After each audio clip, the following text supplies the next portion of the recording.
The government and the bankers are terrified that the American people may be waking up a little bit faster than they were hoping.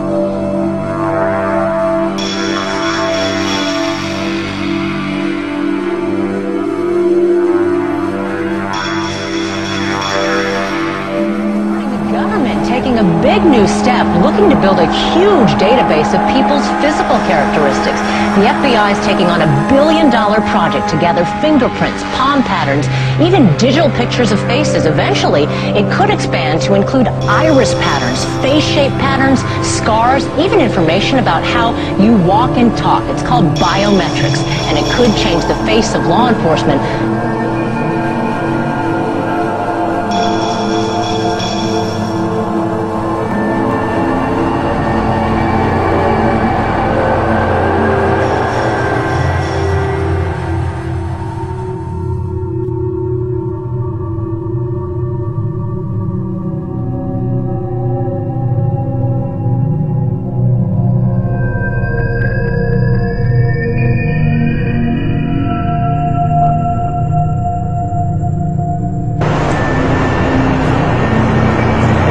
Hey, excuse me, sir. What kind of a gun is that you got there? Am I being filmed right now? Yeah, you are. What kind of gun is that you're holding? Why are you filming? I want to know why you think that's necessary to carry that kind of weapon to walk people's cars to the airport. I don't have to answer your question. It's none of your business. It's none of my business. Don't you work for me since I'm a citizen of Phoenix and the United States? I work for a sergeant. You want to talk to my sergeant? Okay, doesn't your sergeant work for me? Is he a servant of the people? I'm not going to have this Doesn't your car say to protect and to serve, and you're walking around with a machine gun, harassing people? Huh? How would you feel if somebody walked up to your car with a machine gun? Huh? You don't want to answer me? Oh man, you're pointing at people, telling them what to do, huh, with a machine gun. Hey, excuse me, what kind of gun did he say that is? An AR? An AR? Yeah. Thanks. Hey, he wouldn't tell me. Because I wasn't admiring it. Oh. 1 million terrorism suspects in America. A leading civil liberties group claims that's the number on the watch list. Good morning to you. And about 180 new laws were passed this past session. About a dozen or so. Critics say the Department of Homeland Security document unfairly paints military vets as right-wing extremists. To tell you about the Department of Homeland Security tonight, telling law enforcement agencies that homegrown right-wing extremist groups are growing. They're gaining strength, according to the report, by exploiting fears about President Obama's race, as well as fears about the economy.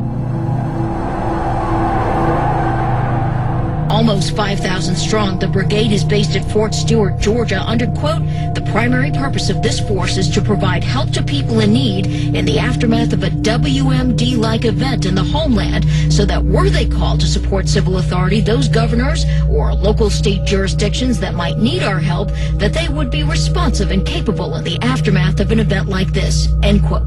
On Capitol Hill, questions about how the Pentagon determined that a thinly stretched military with two conflicts underway could spare these troops. Infantry brigade is designed to engage an enemy with maximum effective force and destroy it.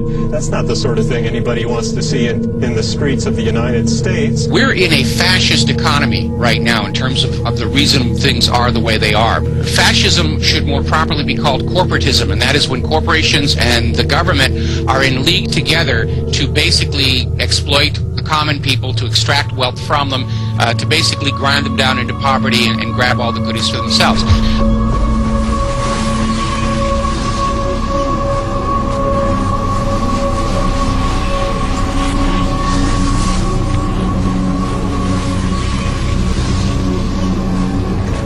So basically, all or most of you engaged in all or at least some of the activities that actually created this crisis, in my opinion. But basically, you come to us today on your bicycles after buying Girl Scout cookies and helping out Mother Teresa, telling us we're sorry, we didn't mean it, we won't do it again. Trust us. Government is now in hock $546,000 per household. You're never going to be able to pay it off in obligation. Thank you, Mr. Speaker. You know, just moments ago on this floor, there was cheering, there was clapping over the passing of the Crap and Trade bill. And it's a little tough to get excited. You know, from a political standpoint, I should be overjoyed because I really believe in my heart that when the American people find out, and this is just a part of it, when they find out what has been done to them, they are going to be livid and they're going to throw some people out of this body. I just know that'll happen. But I care more about America than I do politics. And I know that we'll be facing the single moms that heard from last summer. They can't afford the gasoline bill. They can't afford the propane. You didn't do a great thing. You hurt some really decent families struggling, trying to make it, and this is going to be their death knell. It breaks my heart. I yield back.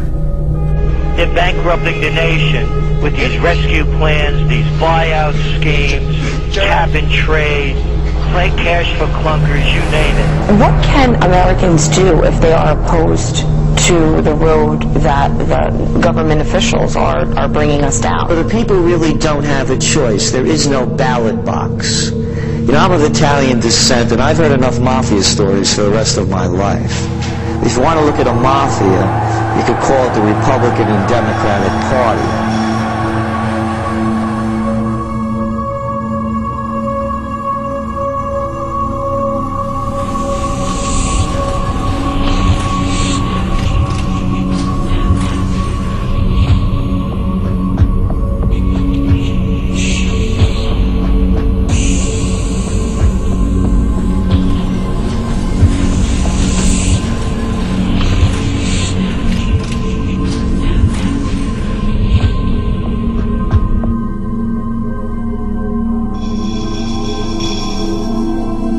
What's happening under the Obama administration is unprecedented, with these rescue schemes, bailout plans, the takeover of major corporations, on and on and on.